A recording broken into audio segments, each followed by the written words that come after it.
بسم اللہ الرحمن الرحیم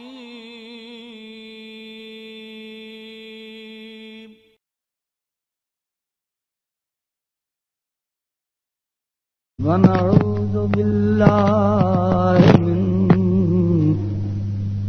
شرور انفسنا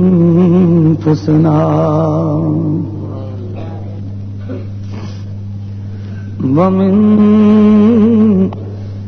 سیئات اعمالنا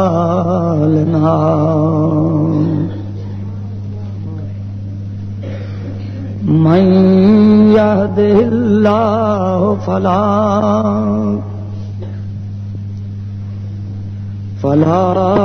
مضل له ومن يضلل فلا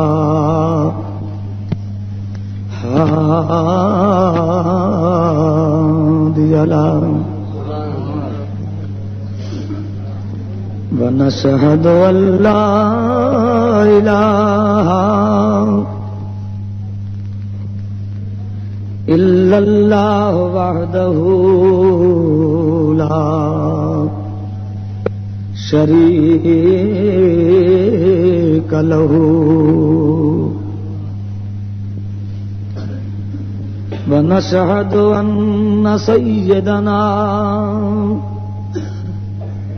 ومولانا محمدا عبده ورسوله قال الله تبارك وتعالى في كلامه المجيد وفرقانه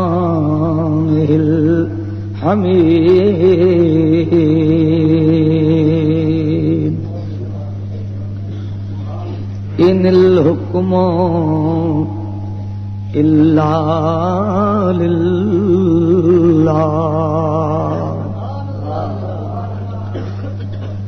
إن الله وملائكته يصلون على النبي يا أيها الذين آمنوا صلوا عليه وسلموا تسليما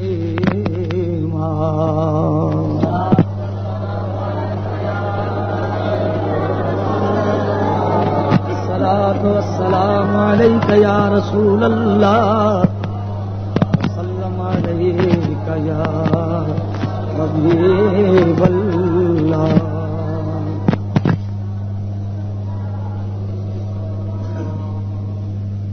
واجب الاحترام شیر اہل سنت مجاہد ملت یادگار سلف حضرت علامہ وبالفضل اولانا مولانا ابو داود محمد صادق صاحب امیر انجمن رضائے مصطفیٰ پاکستان، علماء کرام، نعت خوانان خوش الحان، حاضرین محفل عرس بچے علم مقدس، احالیان گجرانوالہ و نمازیان زینت المساجد، السلام علیکم۔ رات کے 11:30 سے اوپر ہو چکے ہیں۔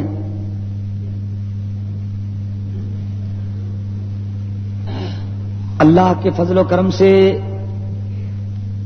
یہ روحانی محفل اس طرح جاری ہے جیسے ابھی شروع ہوئی ہو۔ آپ کے چہروں پہ تھکاوٹ کے کوئی آثار نظر نہیں آ رہے، اس کی وجہ یہ ہے کہ جس کی تربیت آپ کو روز نصیب ہوتی ہے اس صاحب تربیت نے بتا دیا ہے کہ سب کام کرتے ہوئے تھک سکتے ہیں لیکن ذکر حبیب سنتے ہوئے نہیں تھک سکتے.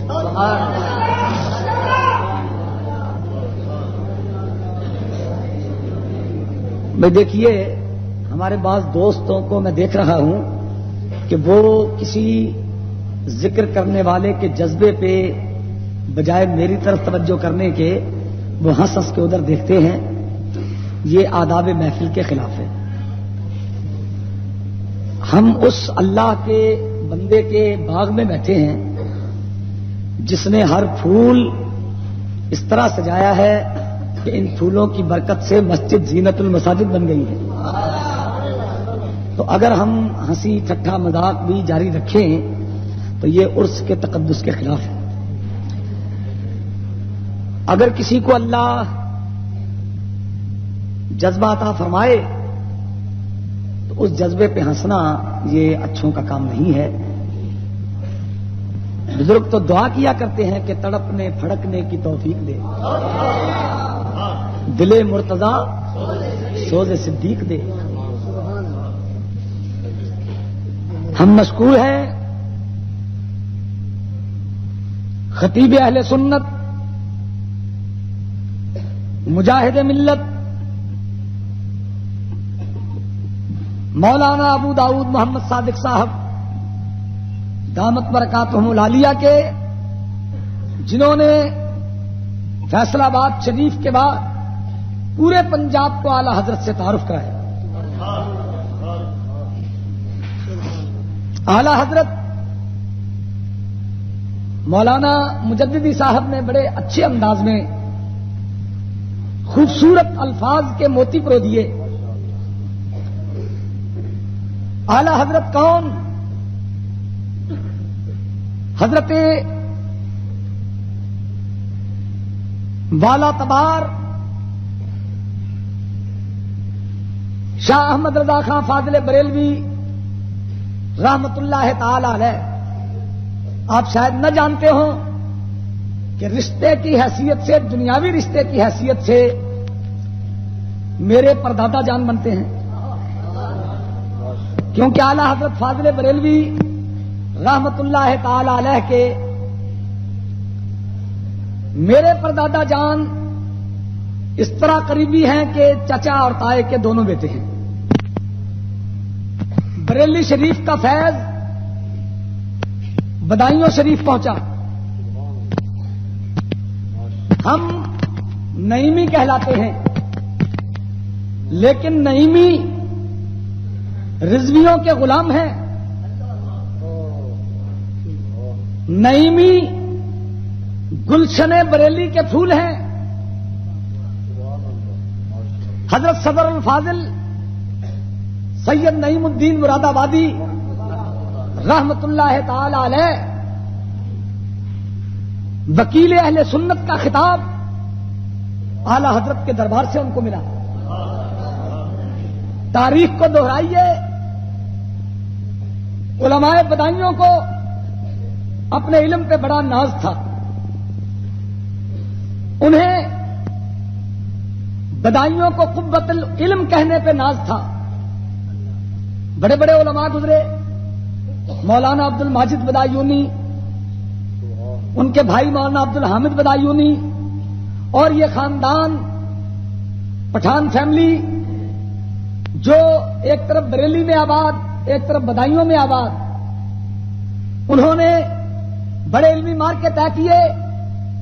ایک مسئلے کی بنا پہ اعلی حضرت فاضل بریلوی رحمت اللہ تعالی علیہ نے علماء بدایوں کو تنبیہ کی کہ یہ مسئلہ غلط ہے.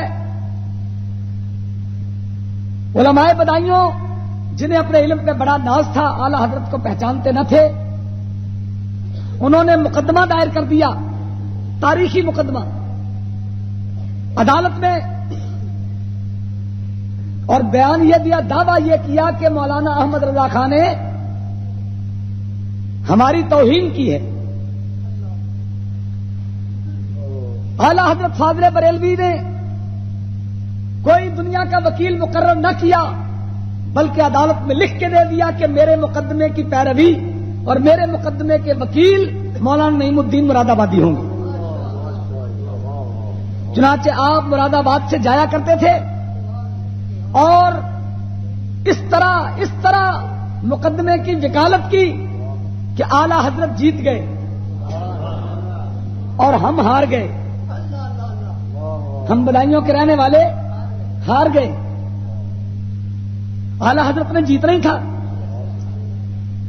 تو صدر الفاضل نعیم الدین مراد آبادی رحمت اللہ تعالی علیہ نے جب مقدمہ جیت لیا تو علماء بدایوں کو تار بھیجا، مبارک ہو. علماء بدایوں کو تار بھیجا کہ مبارک ہو. اس پہ اور گرمی چڑھی ہمیں کہ دیکھو جی ایک تو ہمیں ہرایا گیا ہے اور اس کے بعد تار بھیجی جا رہی ہے کہ مبارک ہو. لیکن صدر الفاضل نعیم الدین مراد آبادی رحمت اللہ علیہ جب پوچھا گیا کہ آپ نے ایسا کیوں کیا تو فرمایا میں پھر کہتا ہوں کہ اے علماء بدایوں تمہیں مبارک ہو. کیوں؟ کہ جیتے اعلی حضرت ہیں، مبارک ہمیں دیتے ہو، ہمیشہ کس پہ مبارک دیتے ہو؟ فرمایا اعلی حضرت کی جیت تمہاری جیت ہے.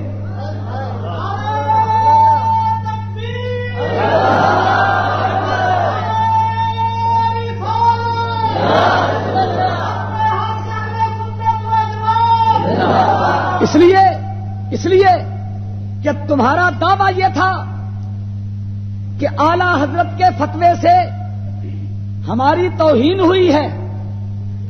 اعلی حضرت جیت گئے. جج نے فیصلہ یہ لکھا کہ علماء بدایوں کی توہین نہیں ہوئی ہے. میں آپ کو آپ کی عزت کے بچ جانے پہ مبارک پیش کرتا ہوں. یہ صدر الفاضل نعیم الدین مراد آبادی رحمت اللہ علیہ، ان کے والد ماجد بڑے پکے دیوبندی تھے اور ان کا لقب تھا نصرت تخلص کرتے تھے.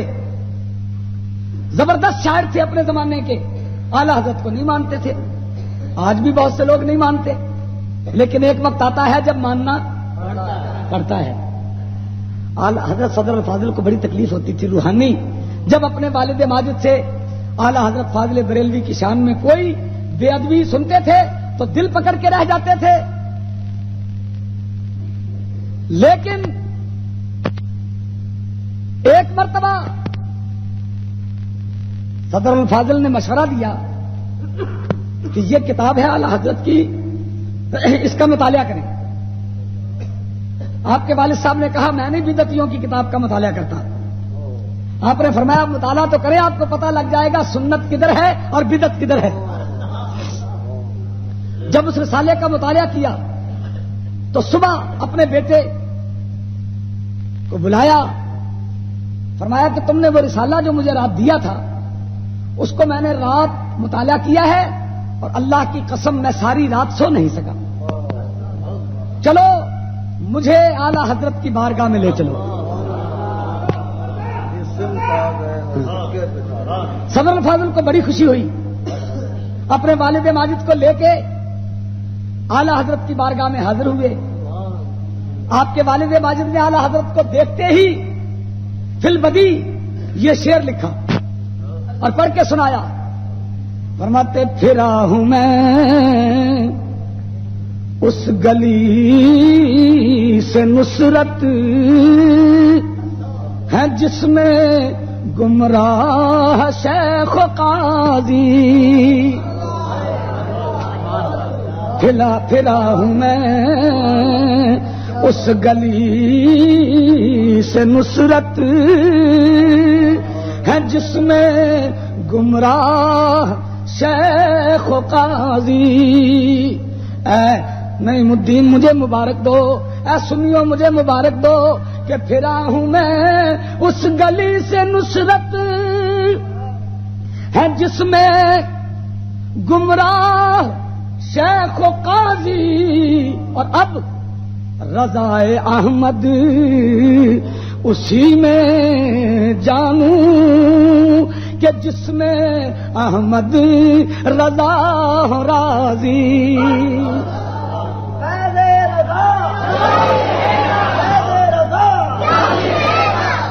تو حضرت اعلی حضرت فاضل بریلوی رحمت اللہ تعالی علیہ نے ہمیں کیا بتایا؟ آپ نے یہی بتایا کہ ان لوگوں سے کہہ دو جو یہ کہتے ہیں کہ تم نبی کو خدا سے ملا دیتے ہو، جاؤ ان سے کہہ دو ہاں ہم نبی کو خدا سے ملاتے ہیں، لیکن ان کو یہ بھی بتا دو کہ ہم تو نبی کو خدا سے ملاتے ہیں اور تم نبی کو اپنے سے ملاتے ہو. تم وہ کام کرتے ہو جو ابو جہل نے کیا تھا اور ہم وہ کام کرتے ہیں جس کا حکم قرآن نے دیا. الا للہ.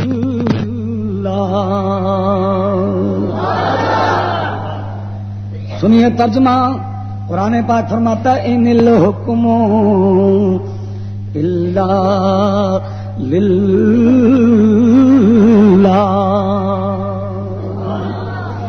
اللہ کے سوا کسی اور کو حکم نہیں ہے. اللہ کے علاوہ کوئی اور حاکم. قرآن پاک کی ان الحکم الا للہ. اونچی آواز سے اللہ کے علاوہ حاکم کوئی نہیں، اللہ کے علاوہ اختیار کسی کا نہیں، رب العالمین کے علاوہ فیصلہ کرنے والا کوئی نہیں. اور اے اللہ اگر تیرے علاوہ کسی اور کو کوئی حاکم مانے تو اس سے پہلے کہ خدا کا جواب آتا ملا بول پڑا مشرک. شرک کی مشین چل گئی. لیکن اعلی حضرت نے فرمایا صرف اس آیت کو دیکھ کے نبی کے اختیار کا ایک طرف تو رب نے یہ فرمایا ان الحکم الا للہ. اعلی حضرت نے فرمایا ایمان کی نظر سے قرآن میں تلاش کرو تو جہاں یہ آیت ملے گی وہاں وہ آیت بھی نظروں میں آ جائے گی. رب العالمین فرماتا ہے فلا وربک لا یؤمنون حتی یحکموک فیما شجر بینہم. طرف طرف نے یہ فرمایا ان الحکم الا للہ.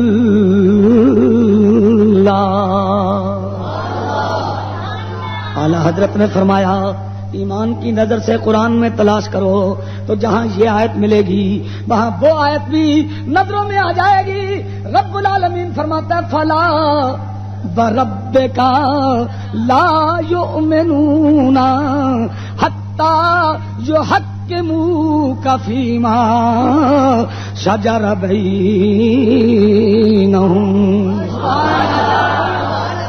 اور کس پیارے انداز میں کہا فرمایا فلا وربک اے نبی مجھے تیرے رب کی قسم ہے. تیرے قسم فرمانے والا کون؟ اونچا بولو. قسم فرمانے والا خود، رب بھی خود. اور جب اپنی قسم خود فرمائی تو فرمایا فلا وربک اے نبی مجھے تیرے رب کی قسم ہے. کیا پیارا انداز ہے، کیا پیارا کلام، کیا پیارا طریقہ. قرآن پاک معجز نما کلام نے وعدے کر دیا اے اللہ ہم نے تو یہ مسئلہ سنا ہے کہ اللہ کی صفت عام کو خاص کرنا منع ہے، اللہ کی صفت عمومی کو مخصوص کر دینا منع ہے. تیری شان تو یہ ہے کہ الحمدللہ رب العالمین. اللہ تیری صفت تو یہ ہے کہ رب السماوات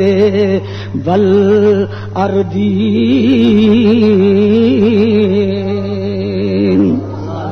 اے اللہ قرآن تو تیری پاک صفت یہ بیان فرماتا ہے کہ رب المشرقین و رب المغربین فبأی آلاء ربکما تکذبان.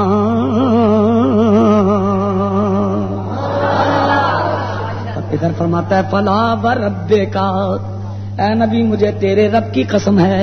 رب العالمین ہو کے رب کا میں انحصار فرمائے، رب مشرقین و مغربین ہو کے قسم کے لیے رب کا فرمائے. یا اللہ یہ بات کیا ہے؟ جواب آئے گا انوکھی چیز کی قسم فرمانی چاہیے. رب العالمین کا تو یہ انوکھی بات نہ رہی، ساری کائنات کا رب، جانوروں کا رب، انسانوں کا رب، پہاڑوں کا رب، چاند سورج کا رب، کائنات کا رب، آسمانوں کا رب، زمینوں کا رب، پانیوں کا رب، ہواؤں کا رب، فرشتوں کا رب، یہ تو سب کے لیے عام تھی. لیکن اے میرے پیارے نبی صرف تیرا رب ہونا یہ انوکھی بات ہے. یا نعرے ذرا کم لگائیں، نعرے کم لگائیں ذرا، وقت بالکل مختصر ہے، دیر ہو چکی ہے، میں زیادہ دیر نہیں لگاؤں گا. نعرے کم لگائیں، لیکن جب وجد آئے تو سبحان اللہ کی صدا بلند کریں. سنیے اب ایک نقطہ ہے، عرض کروں گا انشاءاللہ ایمان تازہ ہو جائے گا. نقطہ قرآن. رب العالمین ارشاد فرماتا ہے اے نبی اگرچہ میں ساری کائنات کا رب ہوں لیکن انوکھی چیز کی قسم فرمائی جاتی ہے، مجھے تیرے رب ہونے کی قسم ہے. کیوں؟ اس لیے کہ ایک وقت آئے گا کل من علیہا فان،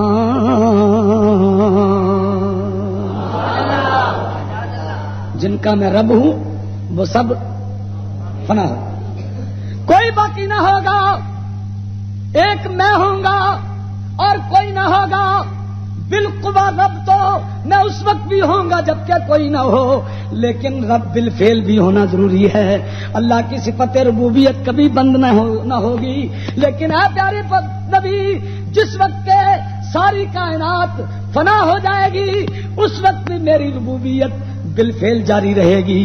اس لیے کہ اے پیارے نبی گھبرانا نہیں، ساری کائنات فنا ہو جائے گی لیکن صرف تو باقی رہے گا. رب ہو کے صرف میں باقی ہوں گا، بندہ ہو کے صرف تو باقی ہوگا.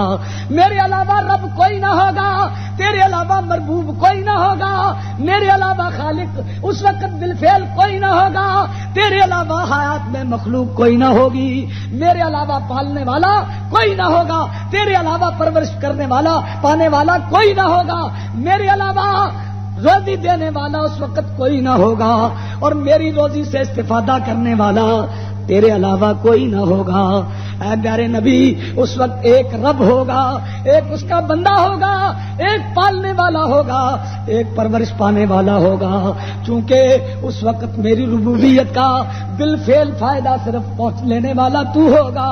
اس لیے فلا وربک، اے نبی مجھے تیرے رب کی قسم ہے. کیوں؟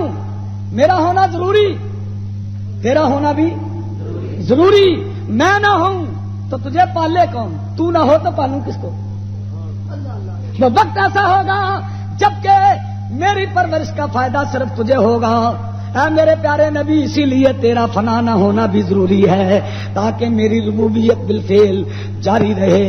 اور اسی لیے رب نے جب سب کے فنا کا ذکر کیا تو آگے قرآن نے بیان فرمایا کل من علیہا فان ویبقی وجہ ربک،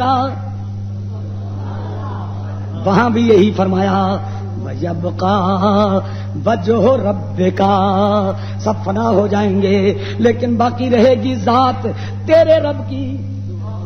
اس کا مطلب ہے صرف رب ہی باقی نہ ہوگا بلکہ رب کا رب بھی باقی ہوگا اور کا بھی تم بھی ہوگے، تمہارا رب بھی ہوگا.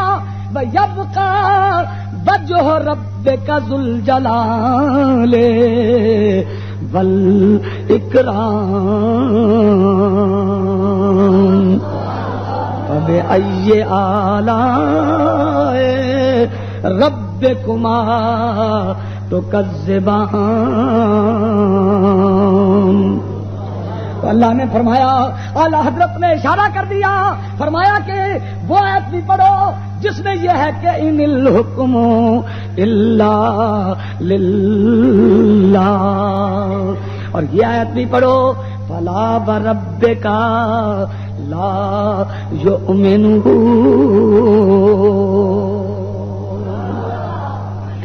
مولوی صاحب تو کہنے لگے جو اللہ کے علاوہ کسی اور نبی ولی وغیرہ کسی کو بھی حاکم مانے وہ مشرک۔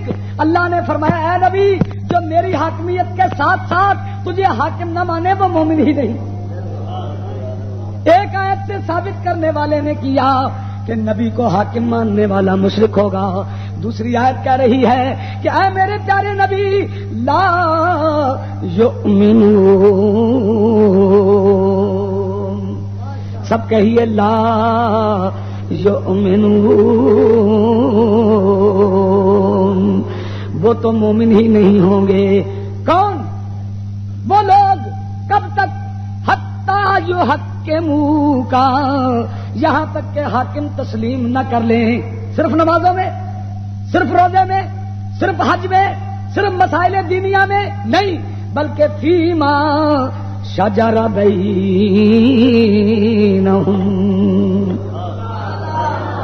اپنے تمام جھگڑوں میں، مسئلہ نماز کا ہو یا مسئلہ زکات کا ہو، مسئلہ قربانی کا ہو یا مسئلہ نکاح کا ہو، مسئلہ جہیز کا ہو یا مسئلہ سونے کا ہو، جاگنے کا ہو، جنگوں کا مسئلہ ہو، صلح کا مسئلہ ہو، بات گلی محلے کے حقوق کی ہو، بات بچوں کی پرورش کی ہو، بات تعلیم دین کی ہو، بات معاشرے کی ہو، بات حاکم بننے کی ہو، بات رعایا بننے کی ہو، بات دنیا کے کسی مسئلے کی ہو، فیما شجر بینہم،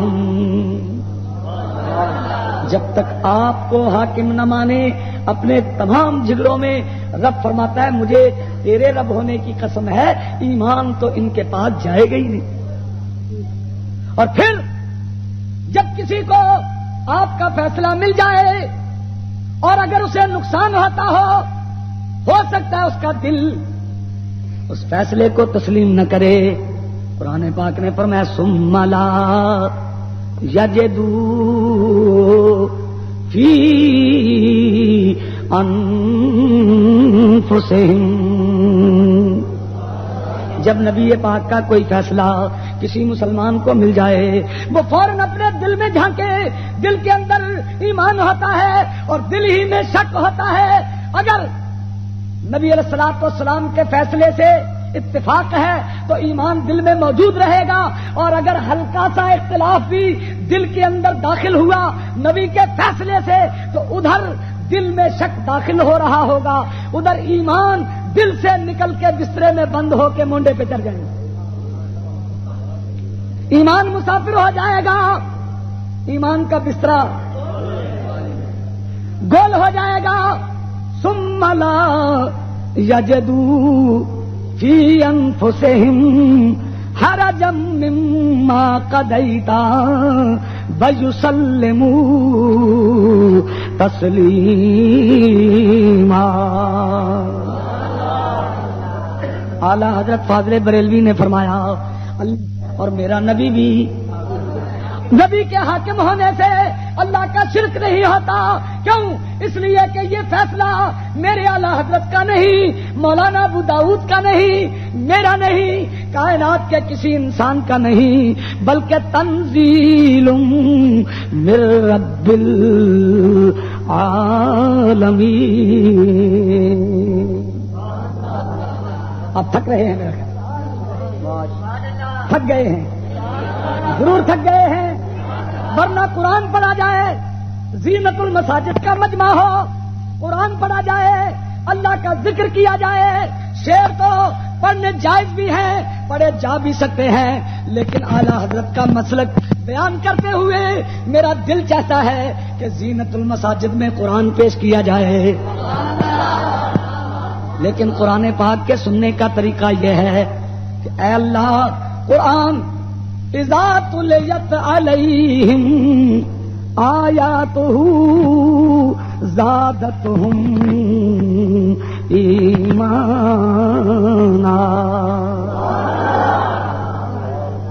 جب ان کے سامنے لوگ کہتے ہیں نہیں بریلوی قرآن نہیں پڑھتے، میں کہتا ہوں بریلویوں کے علاوہ قرآن پڑھ کون سکتا ہے؟ ہاں، ہم ایسا قرآن، اس طرز کا قرآن نہیں پڑھتے کہ بتوں کی آیتیں پڑھ کے نبیوں ولیوں کو نشانہ بنایا جائے. الحمدللہ ثم الحمدللہ، بتوں کی تردید کے لیے وہ آیتیں بھی پڑھتے ہیں جو بتوں کے خلاف نازل ہوئی، اور نبیوں کی شان بیان کرنے کے لیے وہ آیتیں بھی پڑھا کرتے ہیں جن سے نبی کی عزت کا پرچم بلند ہو رہا ہو.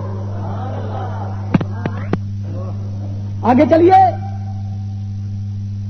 رب العالمین فرماتا ہے تعلیمات اعلی حضرت جو آپ نے ہمیں دی، رب العالمین فرماتا ہے ان اللہ بالناس لرؤوف رحیم. اونچا بولیے. اب آپ کے سبحان اللہ کے سہارے بولوں گا میں، تاکہ پتہ لگے کہ قرآن جیتی جاگتی قوم کے سامنے سنایا جا رہا ہے. ان اللہ بالناس لرؤوف رحیم.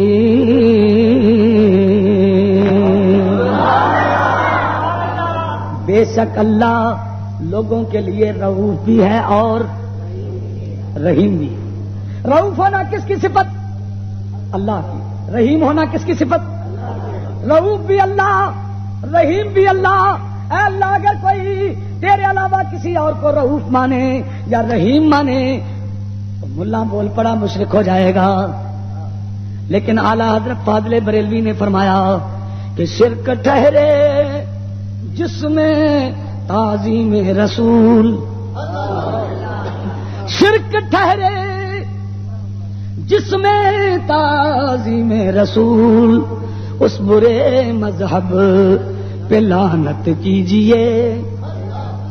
آپ نے فرمایا ارے نبی کو، نبی کی شان کے گھٹانے والوں، تو ایک طرف اللہ فرماتا ہے رؤوف میں، رحیم میں، اور جب اپنے نبی کی شان بیان کرنے کا وقت آیا رب العالمین فرماتا ہے لقد جاءکم رسول من انفسکم عزیز علیہ ما عنتم حریص علیکم بالمؤمنین رؤوف رحیم.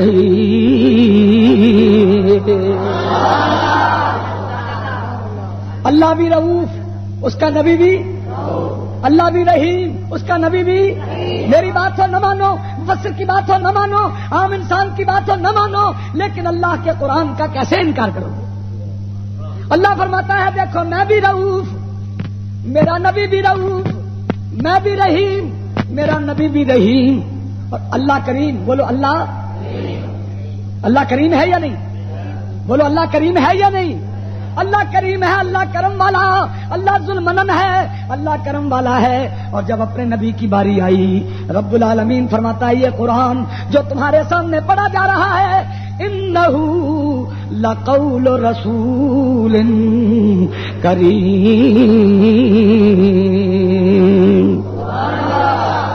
اور اسی لیے عاشق تڑپ گئے کہ میرا اللہ بھی کریم، اس کے محمد بھی کریم.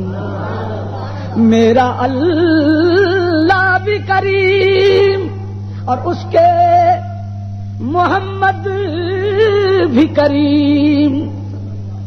دو کریموں میں گنہگار کی بنائی ہے.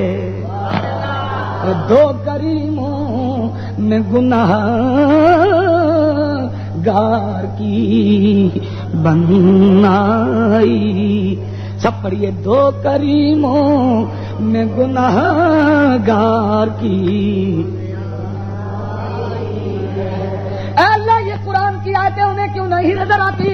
اعلیٰ حضرت فاضل بریلوی امام اہل سنت اس طرف نشاندہی فرماتے ہیں قرآن کی آیتیں تب نظر آتی جب عقل ہوتی، لیکن عقل ہوتی تو خدا سے نہ لڑائی لیتے، انہیں عقل ہوتی تو خدا سے نہ لڑائی لیتے، یہ گھٹائیں اسے منظور بڑھانا دے۔ اے اعلیٰ حضرت آپ کے کلام پہ قربان جائیں، یہ گھٹائیں اسے منظور بڑھانا تیرا۔ اللہ فرماتا ہے میں بھی رؤوف، میرا نبی بھی رؤوف، میں بھی رحیم، میرا نبی بھی رحیم، میں بھی کریم، میرا نبی بھی کریم۔ اور آگے چلیے اعلیٰ حضرت فرماتے ہیں، سنو قرآن اٹھا کے دیکھو تعلیمات اعلیٰ حضرت۔ آپ فرماتے ہیں قرآن پاک فرماتا ہے اللہ نور السماوات والارض، اللہ آسمانوں اور زمینوں کا نور ہے۔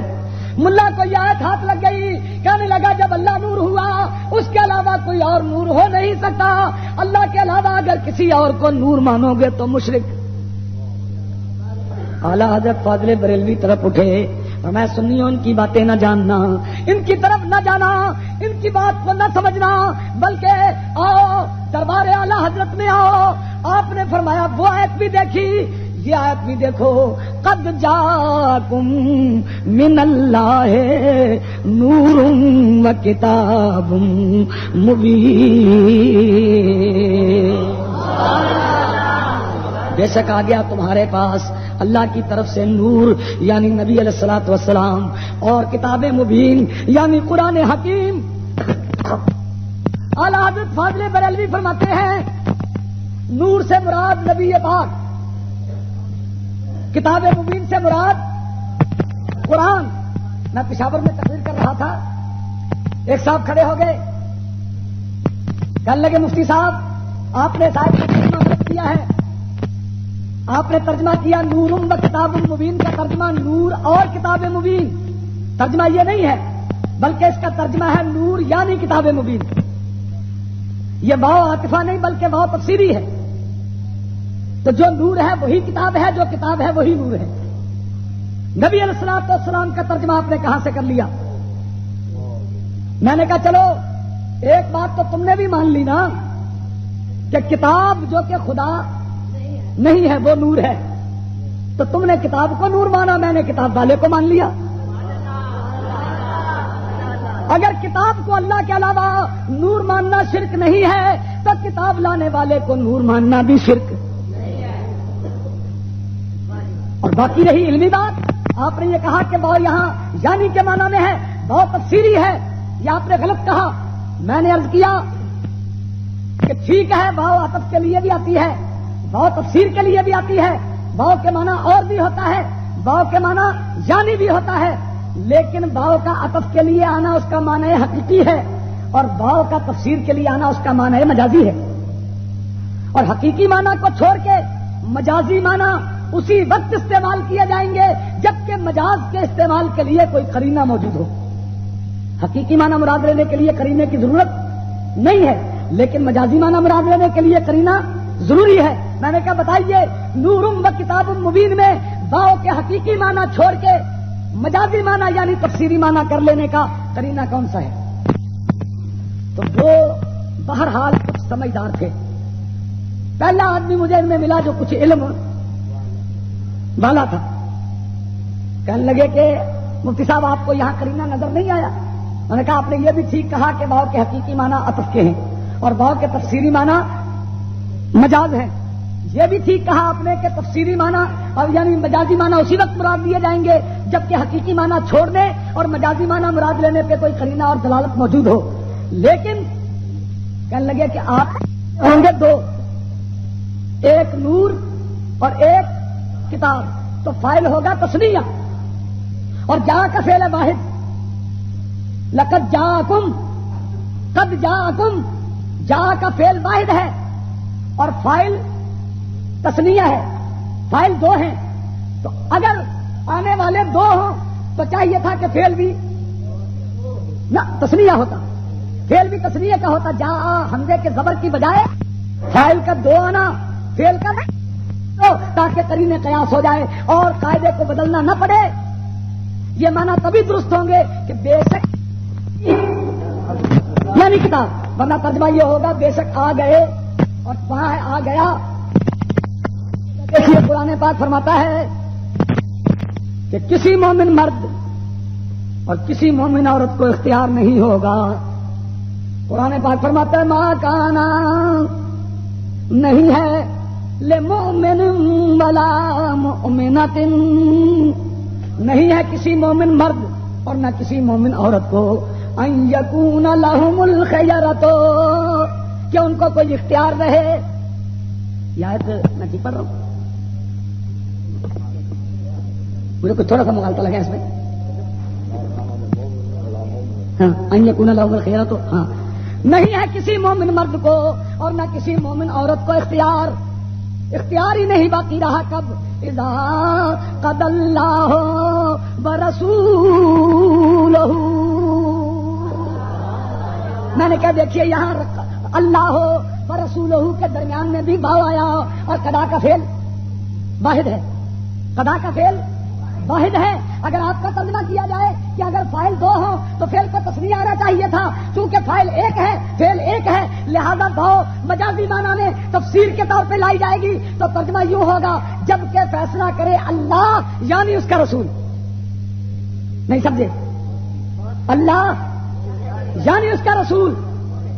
اگر فعل کے واحد ہونے کے قرینے کو لے کے باؤ کو مجازی معنی میں یعنی تفسیری معنی میں لینا ضروری ہو تو پھر اس آیت کریمہ میں اللہ اور اس کے رسول کو ایک ماننا پڑے گا. اور اگر باؤ کو عطف کے معنی میں لو، فتح دونوں پر اہل سنت کی ہے. باؤ عطف کے معنی میں ہو، باؤ تفسیر کے معنی میں ہو تو اللہ اور رسول کے فیصلے کو ایک ماننا پڑے گا، رسول کو خدا سے ملانا پڑے گا. اور اگر باؤ عطف کے معنی میں لی جائے تو نبی کو نور ماننا پڑے گا. اگر باؤ عطف کے معنی میں آئے تو نبی کا نور ثابت ہوتا ہے، اور اگر باؤ تفسیر کے معنی میں آئے تو اللہ رسول کا فیصلہ ایک ثابت ہوتا ہے. اس طرح بھی اہل سنت کی فتح، اس طرح بھی اہل سنت کی فتح. امام اہل سنت اعلیٰ حضرت فاضل بریلوی یہی بتا رہے ہیں کہ دیکھو میرا اللہ بھی نور، اس کے نبی بھی نور، اللہ بھی حاکم اس کے نبی بھی حاکم، اللہ بھی رؤوف اس کے نبی بھی رؤوف، اللہ بھی رحیم اس کا نبی بھی رحیم، اللہ بھی کریم اس کے نبی بھی کریم. اعلیٰ حضرت فرماتے دیکھو اللہ شہید ہے، اللہ شہید بما تعملون.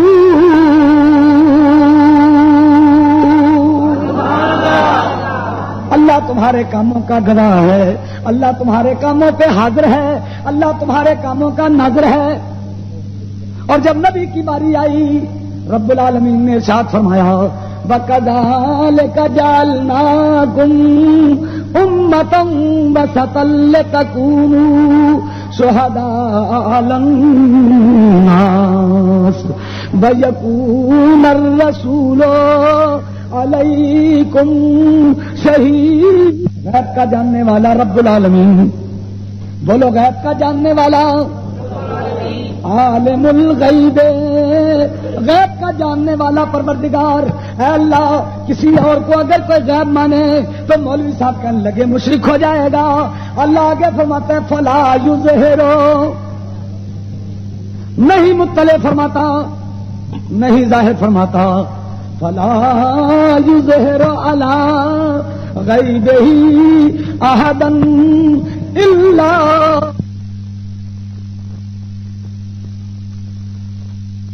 اگر کسی کے لیے دعویٰ کیا جائے کہ وہ غیب جانتا ہے مولوی صاحب جھٹ بول پڑے مشرک. لیکن اعلیٰ حضرت فرماتے ہیں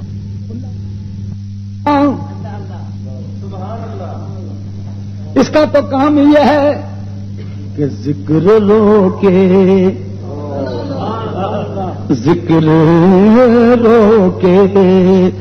فضل کاٹے نقص کا جویاں رہے.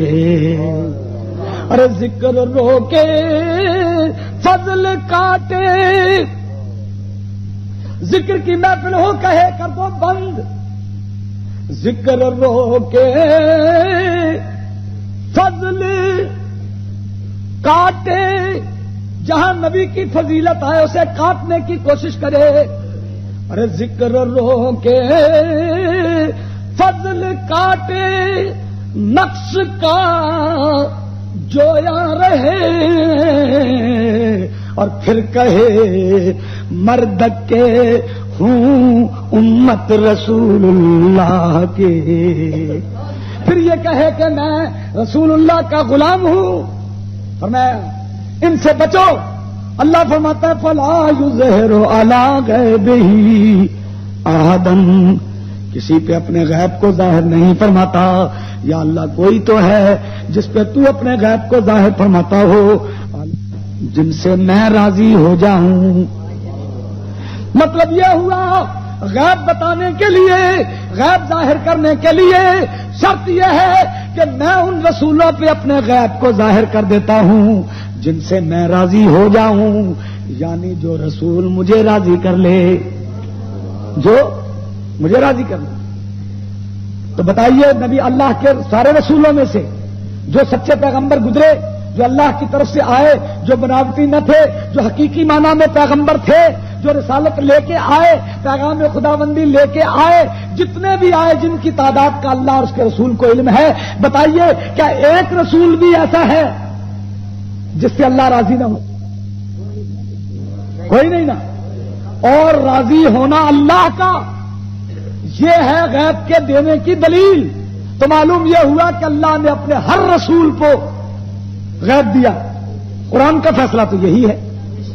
سورہ قرآن عالم الغیب، غیب کا جاننے والا پروردگار، فلا یظہر علی غیبہ احدا الا من ارتضی من رسول،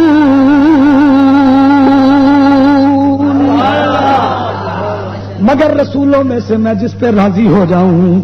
تو ہے میرے پروردگار، قرآن کی اس آیت کو پڑھنے کے بعد، اعلی حضرت کی غلامی کے بعد، ان کی تعلیمات کو سننے اور سمجھنے کے بعد ہمیں یہ پتہ لگ گیا کہ تو جن رسولوں پہ راضی ہو ان کو علم غیب دے دیتا ہے، ظاہر فرما دیتا ہے، مطلع کر دیتا ہے۔ پر ہمیں تو تسکین تب ہوگی جبکہ ہمارے نبی کا بھی ذکر آ جائے۔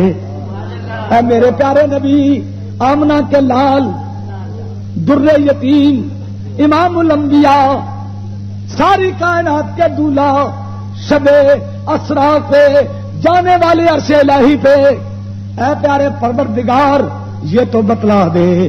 نبی پاک کی امت اس بات کی خواہش رکھتی ہے کہ یہ بتا سارے نبیوں سے تو راضی ہوا، لیکن بالخصوص میرے نبی کو کیا دیا؟ رب العالمین کا ارشاد ہوگا کہ غیب تو میں ان رسولوں کو بھی دیتا ہوں جو مجھے راضی کر لیں، اور تمہارے رسول کا مقام یہ ہے کہ وَلَا سَوْفَ يُعْطِيكَ رَبُّكَ فَتَرْضَىٰ،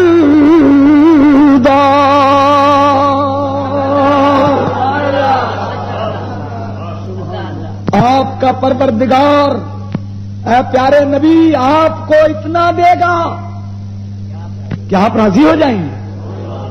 غیب تو ان کو مل جاتا ہے جو مجھے راضی کر لیں، اسے غیب کیسے نہ ملے گا جسے میں راضی کروں؟ اور کس طرح راضی کروں؟ دے دے کے وَلَا سَوْفَ يُعْطِيكَ، آپ کو اللہ دے دے کے راضی کرے گا۔ اور قرآن پاک کی آیات بتا رہی ہیں کہ اللہ نے کیا دے کے راضی کیا۔ خدا کی قسم قرآن پاک کی آیات پہ غور کریں، نتیجہ یہ نکلے گا کہ اللہ نے اپنے نبی کو علم دے کے راضی کیا۔ کیوں؟ اس لیے کہ میرے نبی نے رضا کے لیے ملک کو پسند نہ کیا۔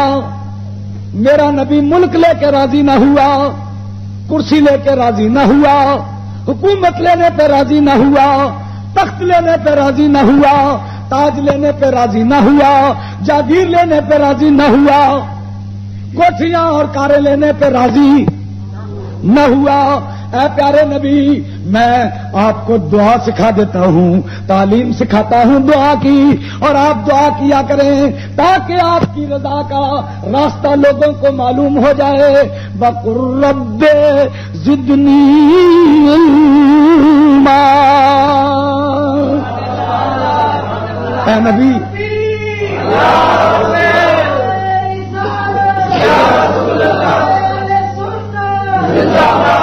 وَقُلْ رَبِّ زِدْنِی عِلْمًا، تم یہ کہو اے اللہ مجھے علم زیادہ دے دے، مجھے علم زیادہ دے دے۔ تم علم کی زیادتی کی دعا مانگنا، اور جب تمہارے ہاتھ اٹھے ہوں گے تم اپنے پیارے منہ سے کہہ رہے ہوگے کہ اے اللہ میرے علم میں زیادتی کر دے۔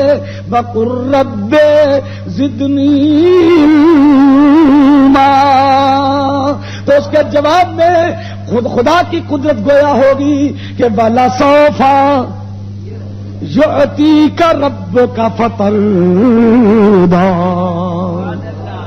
ہم آپ کو اتنا دیں گے کہ راضی ہو جائیں گے آپ، اور ہمیں تو تسکین تب ہوگی جبکہ ہمارے نبی کا بھی ذکر آ جائے۔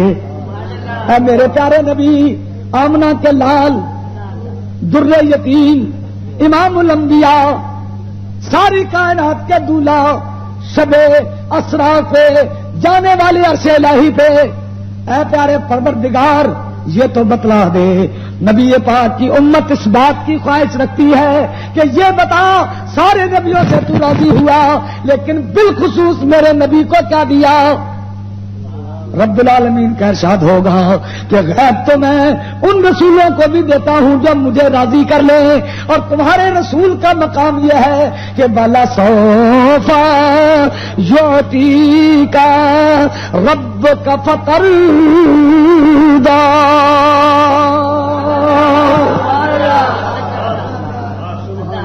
آپ کا پروردگار اے پیارے نبی آپ کو اتنا دے گا کہ آپ راضی ہو جائیں گے۔ غیب تو ان کو مل جاتا ہے جو مجھے راضی کر لیں، اسے غیب کیسے نہ ملے گا جسے میں راضی کروں؟ اور کس طرح راضی کروں؟ دے دے کے وَلَسَوْفَ يُعْطِيكَ، آپ کو اللہ دے دے کے راضی کرے گا، اور قرآن پاک کی آیات بتا رہی ہیں کہ اللہ نے کیا دے کے راضی کیا۔ خدا کی قسم قرآن پاک کی آیات پہ غور کریں، نتیجہ یہ نکلے گا کہ اللہ نے اپنے نبی کو علم دے کے راضی کیا۔ کیوں؟ اس لیے کہ میرے نبی نے رضا کے لیے ملک کو پسند نہ کیا، میرا نبی ملک لے کے راضی نہ ہوا، کرسی لے کے راضی نہ ہوا، حکومت لینے پہ راضی نہ ہوا، تخت لینے پہ راضی نہ ہوا، تاج لینے پہ راضی نہ ہوا، جاگیر لینے پہ راضی نہ ہوا، کوٹھیاں اور کاریں لینے پہ راضی نہ ہوا۔ اے پیارے نبی میں آپ کو دعا سکھا دیتا ہوں، تعلیم سکھاتا ہوں دعا کی، اور آپ دعا کیا کریں تاکہ آپ کی رضا کا راستہ لوگوں کو معلوم ہو جائے۔ وَقُلْ رَبِّ زِدْنِی عِلْمًا۔ اے نبی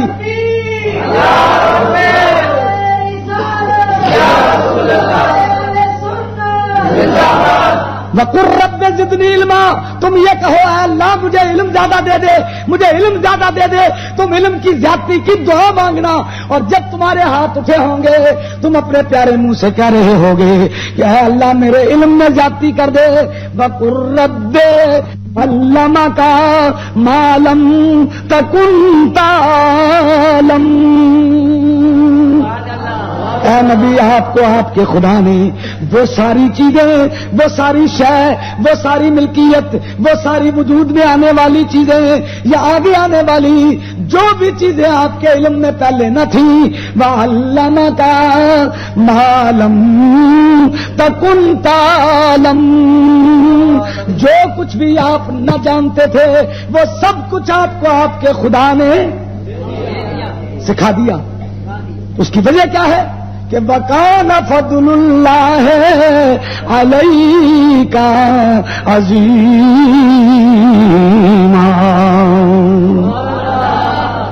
آپ پہ آپ کے رب کا بڑا فضل ہے۔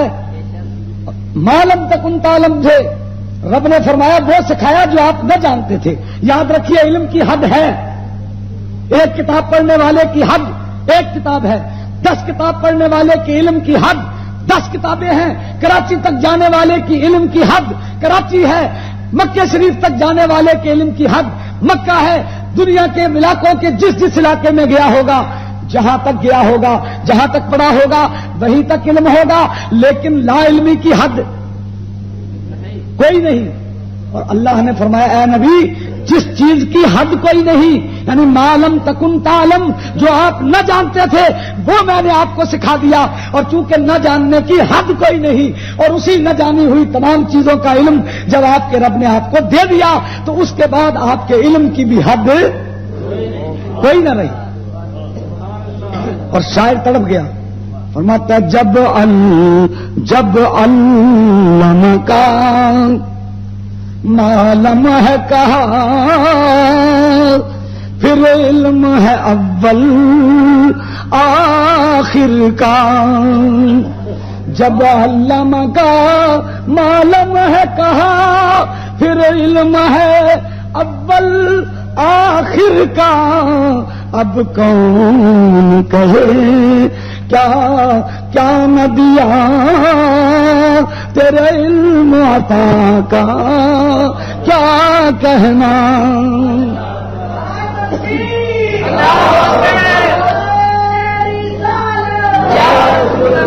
اعلی حضرت فاضل بریلوی رحمت اللہ تعالی علیہ کی تعلیمات ہیں، آپ بتا رہے ہیں کہ سارا قرآن شان حبیب الرحمان ہے، سارا قرآن پیارے نبی کی شان ہے۔ یہ صدقہ ہے مجدد ملت کا، یہ صدقہ ہے اعلی حضرت کی تعلیمات کا کہ آج ہم مقام نبوت کی شناسائی کی طرف بڑھ رہے ہیں۔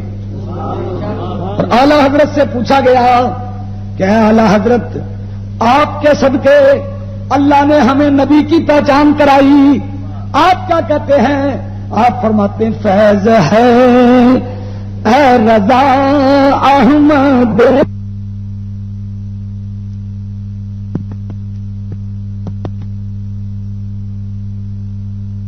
اللہ نے ہمیں نبی کی پہچان کرائی، آپ کیا کہتے ہیں؟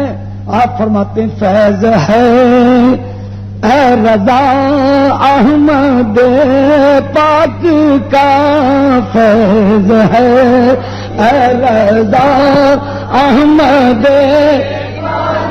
سب پر یہ فیض ہے احمد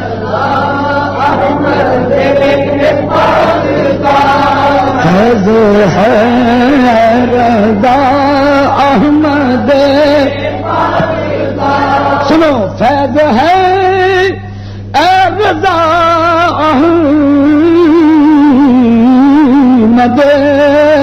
پاک کا، ورنہ تم کیا سمجھتے خدا کون ہے، ورنہ تم کیا سمجھتے خدا، ورنہ تم کیا سمجھتے خدا۔ سارے عالم کا مشکل کشا کون ہے، سارے عالم کا مشکل کشا، اور بے کسو دیکھو حاجت روا کون ہے، بے کسو دیکھو حاجت روا، اور آسیو خاتم الانبیاء کون ہے، آسیو خاتم الانبیاء، اور فیض ہے اے رضا احمد پاک کا، ورنہ تم کیا سمجھتے خدا۔ اعلی حضرت فاضل بریلوی کی کرامتیں دیکھنی ہو ان کا ترجمہ دیکھو، قرآن پاک کا ترجمہ سارے لوگوں نے ترجمہ کیا بسم اللہ شریف کا، شروع کرتا ہوں اللہ کے نام سے، لیکن اعلی حضرت فاضل بریلوی نے ترجمہ کیا اللہ کے نام سے شروع کرتا ہوں، اللہ کے نام سے شروع کرتا ہوں، یعنی تاکہ اس ترجمہ کرتے ہوئے بھی شروع کا لفظ بھی اللہ سے پہلے نہ آ جائے۔ سب نے ترجمہ کیا، جتنے وہ مترجم ہیں سب کے ترجمے اٹھا کے دیکھ لیں، سب نے کہا شروع کرتا ہوں یا شروع اللہ کے نام سے۔ لیکن جب میرے مجدد کا قلم اٹھا قرآن کے ترجمے کے لیے، فرمایا ارے زبان سے کہتے ہو شروع کرتا ہوں اللہ کے نام سے، اور پھر بھی اللہ کا نام نہیں بلکہ شروع کا لفظ بولتے ہو۔ یہ سمجھ تو پھر اعلی حضرت ہی کی تھی نا۔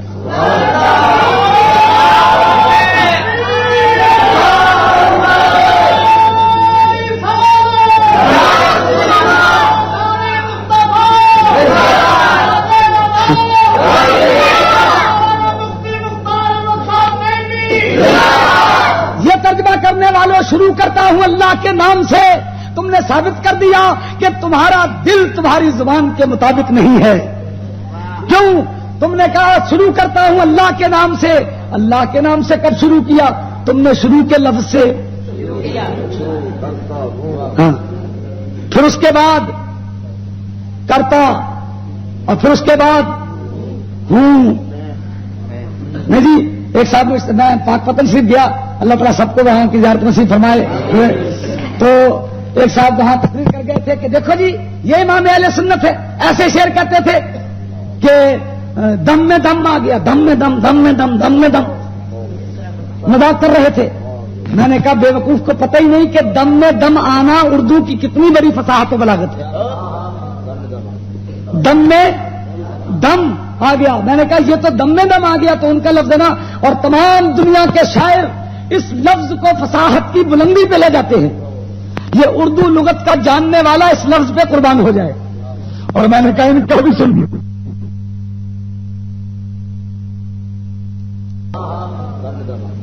دم میں دم آ گیا، میں نے کہا یہ تو دم میں دم آ گیا تو ان کا لفظ ہے نا، اور تمام دنیا کے شاعر اس لفظ کو فصاحت کی بلندی پہ لے جاتے ہیں۔ یہ اردو لغت کا جاننے والا اس لفظ پہ قربان ہو جائے۔ اور میں نے کہا ان کا بھی سن لیں کہ اپنے نبی کی قبر پہ منع کرنے والے، اولیاء اللہ کی قبروں پہ منع کرنے والے جانے سے، اور جب اپنا ذکر آیا تو کہتے ہیں تمہاری قبر انور کو میں دے کر طور سے تشبیہ، تمہاری قبر انور، نور بھی نہیں بلکہ انور، تمہاری قبر انور کو میں دے کر طور سے تشبیہ۔ میں نے کہا ابل تو سکتا یہاں پڑا، تشبیہ کا پورا لفظ آتا ہی نہیں شعر میں۔ تمہاری قبر انور کو میں دے کر طور سے، اور آج کہتے کہوں ہوں، یہ اتنا شعر کو ملا ہوں۔ میں نے کہا تمہیں اعلی حضرت کا دم بدم یاد آ گیا، اپنے ہوں یاد نہیں آئی؟ کہوں ہوں، بولو ہوں، یہ شعر ہو رہا ہے جی، ہوں اونچا بولو نا، ہوں معلوم ہے شعر نہیں لکھنا، ہل چلا رہا ہے، زور لگا ہوں کہوں ہوں۔ اور اعلی حضرت فاضل بریلوی، اللہ اکبر، شعر کا سلیقہ سیکھنا ہو تو دربار اعلی حضرت میں ہو، ترجمے کا سلیقہ سیکھنا ہو تو دربار اعلی حضرت میں ہو، سونے کا سلیقہ سیکھنا ہو تو دربار اعلی حضرت میں آؤ۔ پیر پھیلا کے نہ سوئے، بلکہ اپنے جسم مقدس کو ہمیشہ سوتے میں شکل میں بنایا کہ اگر غور کرنے والا غور کرتا تو اعلی حضرت اس انداز سے سوتے تھے کہ اگر کوئی پڑھنے والا اعلی حضرت کی شخصیت کو پڑھنا چاہے، اعلی حضرت کی شخصیت کو پڑھنا چاہے تو لاتے مبارک اپنی جوڑ کے اور یہ سر ہاتھ اپنے سر کے نیچے رکھ کے ہمیشہ اس طرح سویا کرتے تھے کہ سوتے میں لفظ محمد کی شکل بنتی تھی۔ زندگی کا سونا سیکھنا ہو تو دربار اعلی حضرت میں آؤ، جاگنا سیکھ۔ اعلی حضرت فاضل بریلوی رحمت اللہ تعالی علیہ سے کسی نے پوچھا کہ جب مسجد سے باہر جائیں تو کون سا پیر باہر نکالیں؟ اعلی حضرت نے فرمایا پہلے بایاں اور پھر دایاں، داہنا پیر بعد میں، بایاں پیر پہلے۔ تو اس نے فوراً اعتراض کیا، حضرت حدیث پاک میں تو یہ آتا ہے کہ جو کام شروع کرو دائیں سے شروع کرو، دائیں سے شروع کرو. تو جب کوئی آدمی مسجد سے نکلتے ہوئے بایاں پیر پہلے نکالے گا تو جوتا پہلے بائیں پیر میں پہنے گا. فرمایا یہ تمہاری سمجھ کا قصور ہے. یہ ہو سکتا ہے کہ نکلنے میں بایاں پیر پہلے نکلے، اس سنت پہ بھی عمل ہو جائے، اور دائیں پیر میں پہلے جوتا پہننے پر بھی عمل ہو جائے، بشرطے کہ دربار اعلی حضرت میں آ جاؤ. آپ نے پھر کر کے دکھایا. آپ نے بایاں پیر پہلے نکال کے جوتے کے اوپر رکھ دیا، جوتے کے اوپر رکھ دیا، اور دایاں پیر بعد میں نکال کے پہلے داہنا جوتا پہنا، اور بعد میں فرمایا بایاں پیر پہلے نکال کے اس سنت پہ عمل ہو گیا. جوتے پہ میں نے پیر رکھ دیا اور اس کے بعد دایاں پیر نکال کے پہلے دایاں جوتا پہن لیا، اس سنت پہ بھی عمل ہو گیا، اس سنت پہ بھی عمل ہو گیا. ارے سنت پہ وہی عمل کرتا ہے جو اہل سنت ہو.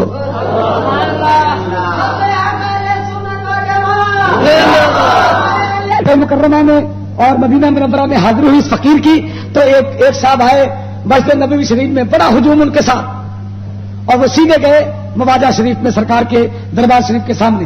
ہجوم بڑا. میں نے لوگوں سے پوچھا یہ کون ہے؟ میں نے کہا آپ نہیں جانتے؟ میں نے کہا نہیں. میں نے کہا یہ دارالعلوم دیوبند کے محتمم قاری طیب ہیں. تو میں اب آگے بڑھ گیا. جانا بھی نہیں رہا تھا سرکار کی بارگاہ میں حاضر دینے کے لیے. تمام لوگ تو یوں کھڑے تھے نا، حضور کی بارگاہ میں آنسو بہا رہے تھے، اور یہ محتمم دارالعلوم دیوبند یوں کھڑے تھے، یوں چھاتی آگے نکال کے ہاتھ پیچھے کر کے، اور اسی طرح کھڑے رہے. کوئی دعا وغیرہ نہیں مانگی. اور حرام ہے جو اس کی آنکھ سے ایک آنسو نکلا ہو، جبکہ لوگوں کے آنسو رکتے ہی نہیں تھے. جب یہ تھوڑی دیر کھڑے اور اس کے بعد واپس پلٹے تو میں بھی واپس ساتھ ہی. میں نے آگے جا کہا کہ محترم صاحب میں آپ سے ایک مسئلہ پوچھنا چاہتا ہوں. سلام میں نے نہیں لیا، سلام میں نے نہیں کیا، سلام کیا ہی نہیں. بلکہ ابھی حالیہ دورے میں ہم گئے تھے، عالم اسلام کے دورے میں، کویت گئے، عراق گئے اور اردن گئے، پھر اس کے بعد مکہ مکرمہ، مدینہ منورہ اور پورے عالم عرب کا دورہ کیا. تو اس میں ہمارے ساتھ وہ بھی تھے. تو الحمدللہ ایک نماز بھی، بلکہ ایک تو بڑی بات ہے، اتنی سی بھی ان کے پیچھے نیت بھی نہیں کبھی کرنے کی کوشش کی کہ ان کے پیچھے جا کے پڑیں گے. الحمدللہ. تو جھگڑا کیا ان لوگوں نے. محمود احمد صاحب رضوی صاحب بھی ہمارے ساتھ تھے. کہنے لگے دیکھیے جی آپ کیا کرتے ہیں، یہ تو سفر کے آداب کے خلاف ہے کہ آپ جب نماز پڑھاتے ہیں تو ہم آپ کے پیچھے کھڑے ہو جاتے ہیں، اور جب ہم کبھی نماز پڑھانے کی باری آ جائے تو آپ اپنی علیحدہ شروع کر دیتے ہیں. تو محمود احمد صاحب رضوی صاحب نے بڑے مدھم انداز میں، جیسا ان کا انداز ہے، کہنے لگے دیکھیے بھائی بات یہ ہے. رضوی صاحب کہتے دیکھیے بات یہ ہے، آپ ہمارے پیچھے پڑھ لیتے ہیں نا؟ میں کہا بالکل پڑھتے ہیں. تو آپ محمود احمد رضوی صاحب کہنے لگے کہ کیوں پڑھ لیتے ہیں آپ ہمارے پیچھے؟ آپ کی ہو جاتی ہے نا؟ کہ بالکل ہو جاتی ہے. تو انہوں نے کہا ٹھیک ہے آپ سچے ہیں، سچ بول رہے ہیں کہ آپ کی چونکہ ہمارے پیچھے ہو جاتی ہے اس لیے آپ پڑھ لیتے ہیں، اور ہماری چونکہ آپ کے پیچھے نہیں ہوتی اس لیے ہم نہیں پڑھتے. اب فتویٰ آپ دے دیں کہ ہماری نہ بھی ہوتی ہو تب بھی پڑھ لیا کریں. اگر آپ فتویٰ دے دیں تو شاید اس پہ سوچا جائے. لیکن اللہ کا فضل ہے کسی معاملے میں ان کے پیچھے کبھی کھڑے نہیں ہوئے. ہوا یہ آپ کے گجرا والے کے بھی ایک صاحب ہمارے ساتھ تھے، آپ کے گجرا والے کے بھی ایک ہمارے ساتھ تھے.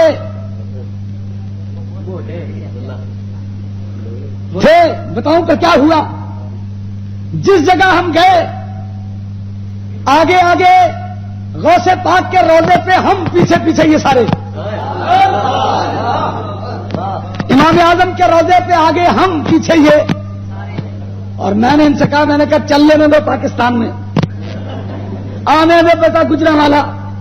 انشاءاللہ آؤں گا گجرا والے جب کہیں موقع ملا اور بتاؤں گا ہم ہی نہیں یہ بھی، ہم ہی نہیں یہ بھی جاتے ہیں. میں نے کہا آپ یہاں آگے کہنے لگے ہم نے پاکستان سے چلتے ہوئے یہاں کے سفر کا ارادہ تو نہیں کیا تھا نا. میں نے کہا ہوٹل سے تو ارادہ کیا تھا نا, ہوٹل سے جب چلے تھے تب تو ارادہ کیا ہی تھا نا. کہنے لگے ہم نے کوئی ہاتھ تو نہیں باندھے تھے نا. میں نے کہا ہاتھ باندھنا تو سنت ہے, قیام تو کر لیا تھا نا, قیام تو کر لیا تھا نا تم نے. تو محتمم دارالعلوم دیوبند سے میں نے پوچھا, میں نے کہا جناب یہ تو بتائیے آپ نے روضہ پاک کے سامنے کھڑے ہو کے ہاتھ کیوں نہیں باندھے؟ تو انہوں نے بڑے غور سے مجھے دیکھا اور کہنے لگے اس لیے تاکہ تقرب اللہ سے مماثلت نہ ہو جائے, تاکہ تقرب اللہ سے مماثلت نہ ہو جائے. میں نے کہا حضرت تقرب اللہ سے مماثلت؟ میں نے کہا ہاتھ باندھنا تو نماز میں سنت ہے اور قیام فرض ہے.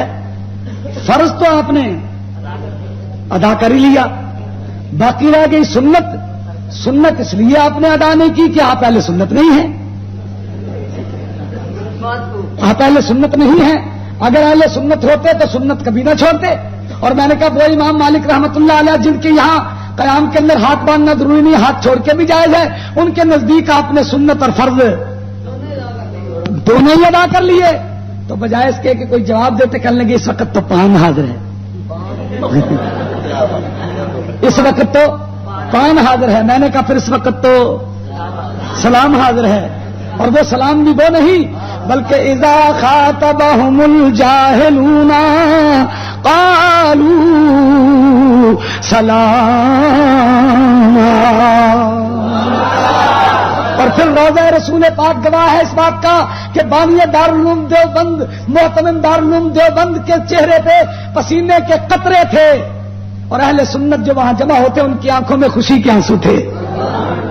تو اعلی حضرت فاضل بریلوی رحمت اللہ تعالی علیہ نے فرمایا آداب سیکھو دربار بریلی سے, سونے کے آداب, جاگنے کے آداب, مسجد میں آنے کے آداب, درود پاک کے آداب.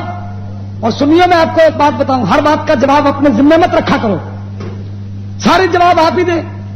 ایک صاحب تم سے پوچھے کہ جی اذان سے پہلے درود کیوں پڑھتے ہو, تو اس سے پوچھا کرو تم کیوں نہیں پڑھتے.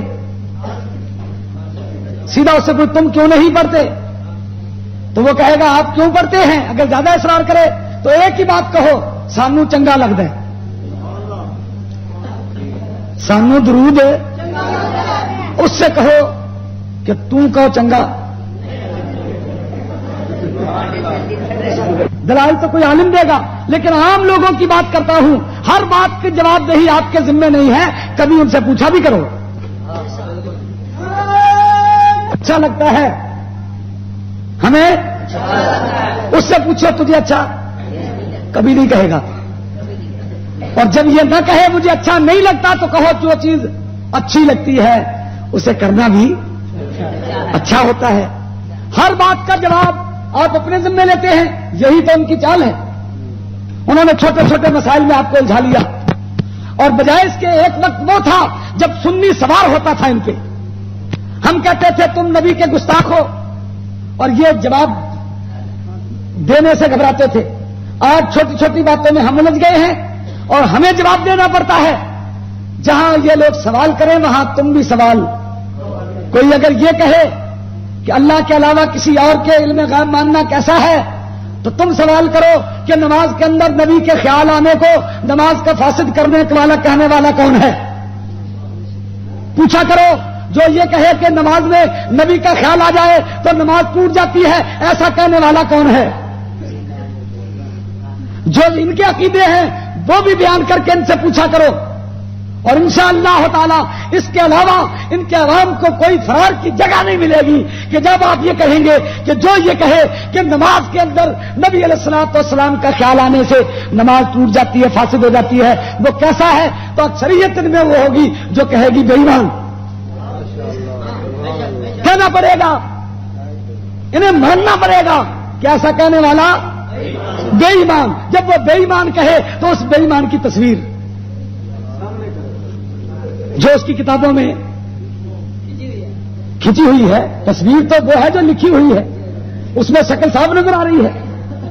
صاف صاف نظر آ رہی ہے.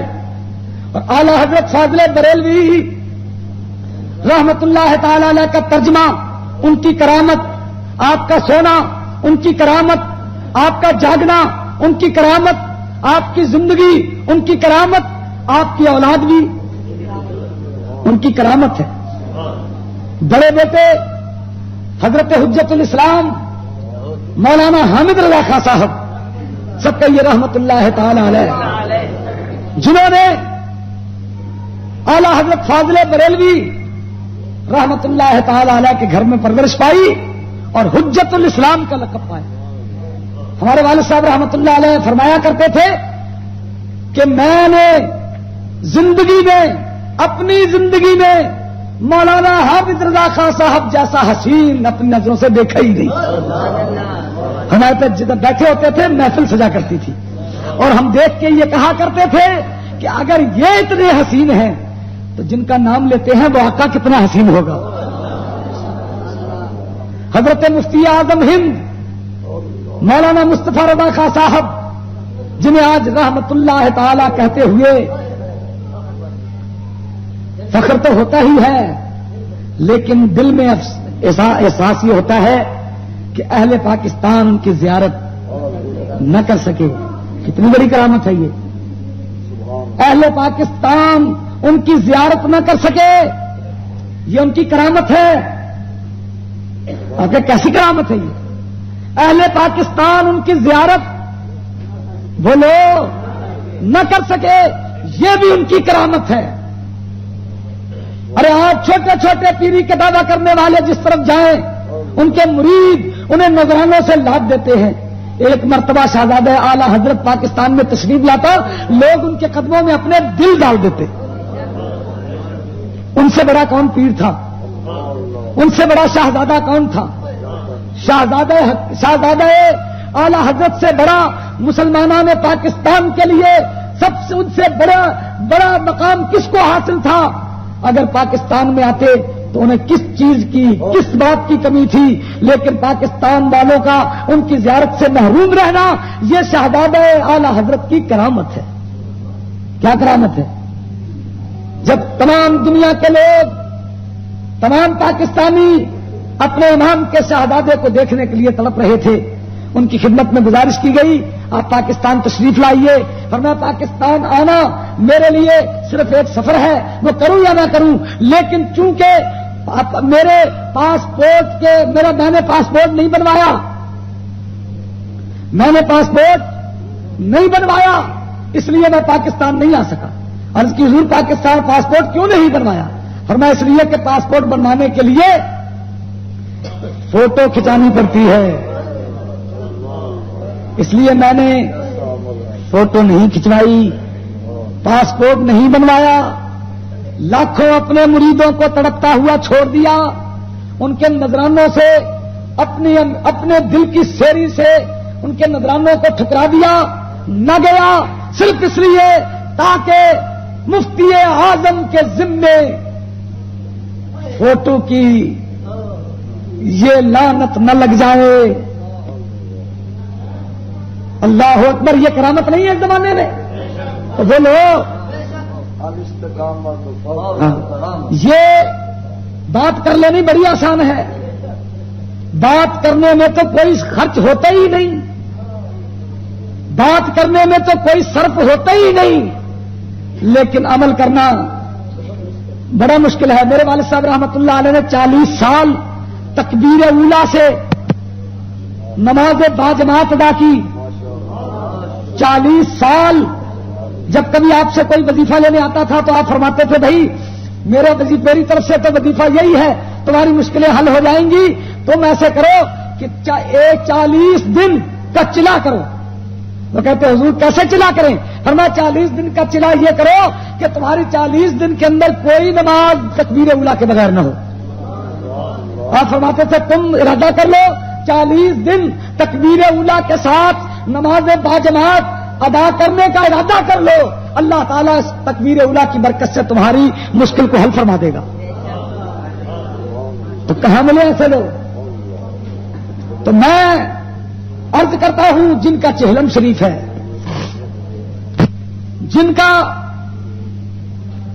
عرص مبارک ہے، ان کی زندگیوں کو دیکھو کہ ان کی زندگی نبی علیہ الصلوۃ والسلام کا نمونہ ہے، آپ کی زندگی پاک کا نمونہ ہے۔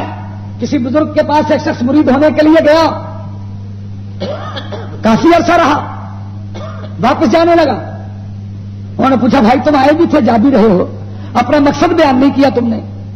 کہنے لگے حضور میں آیا تھا بیعت کرنے کے لیے، لیکن میں نے اتنے دن رہا کوئی کرامت نہیں دیکھی۔ تو بزرگ نے فرمایا کہ ایک بات بتاؤ، صرف بزرگوں کی عزت رکھنے کے لیے انہوں نے فرمایا میں کہتا ہوں ایک بات بتاؤ، تم نے مجھے جھوٹ بولتے دیکھا؟ میں نے کہا نہیں جی۔ تم نے مجھے نماز کے وقت میں گپے مارتے دیکھا؟ نہیں جی۔ تم نے مجھے عورتوں کی اور نامحرم عورتوں کی صحبت میں بیٹھتے دیکھا؟ نہیں جی۔ تم نے مجھے ٹھٹھا مذاق کرتے دیکھا؟ نہیں جی۔ تم نے مجھے نابالغ بچوں کے اندر بیٹھے ہوئے کبھی غور کے ساتھ یا شغف کے ساتھ دیکھا؟ میں کہا نہیں جی۔ کیا تم نے کبھی مجھے کسی کو دلاداری کرتے دیکھا؟ نہیں جی۔ تم نے اس دور کے اندر نبی علیہ الصلوۃ والسلام کی سنت کا تارک مجھے پایا؟ نہیں جی۔ فرمایا اور کرامت کسے کہتے ہیں؟ اس سے بڑی کرامت اور کیا ہے؟ اور یہ درس اعلی حضرت فاضل بریلوی رحمت اللہ تعالی علیہ کے دربار سے ملتا ہے۔ اللہ تعالی ہم تمام کو امام اہل سنت کی زندگی پاک کے مطابق چلنے کی توفیق عطا فرمائے۔